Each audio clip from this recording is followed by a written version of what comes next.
So when we're done with level number 1, it means that we graduate to what? Level number 2.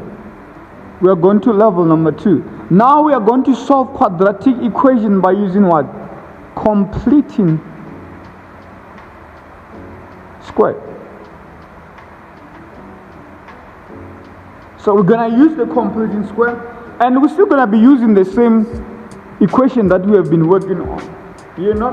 So I'm going to give you steps on solving this quadratic equation using what? Complete square. And bear in mind, our answer is -3 and -7. Meaning that even using this method, we must get the same answer. Okay, we're going to solve the quadratic equation using what? Completely square. The first step, the equation must be on the standard form. It means that what do they mean when say that it must be on the standard form? It means that we take out the HCF. You remember HCF? What is an HCF? It's highest common factors. So what is the highest common factors there?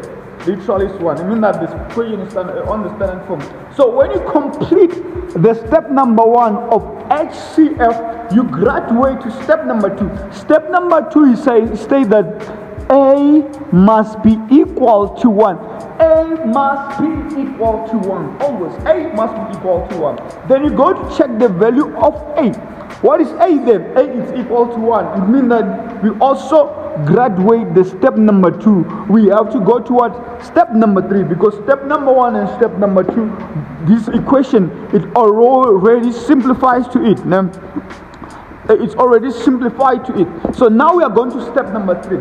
What does step number 3 state? It says that we must have the coefficient of x. Have the coefficient of x, and then we square it. After square it, we add and subtract it on the original equation. So we are going to get the coefficient of x, which is the number that is next to the x, which our coefficient of x in this equation is 10. We come and take 10, we come and half it, we divide it by 2, we get 5. Then we square it, we get what? 25. We plus and minus it on the original equation like this. You come, you have your x squared plus 10x plus 25 minus 25 plus 21 is equals to 0. By looking at this, you see you have plus 25 and minus 25, which is 0. It means that you have added nothing to this equation. So we are converting it so that it can be useful to us, but we add nothing, because 25 minus 25 is 0. So if you add 0, you haven't changed the equation. So these three first term of the expression, it gives us perfect square. And how do we solve the perfect square?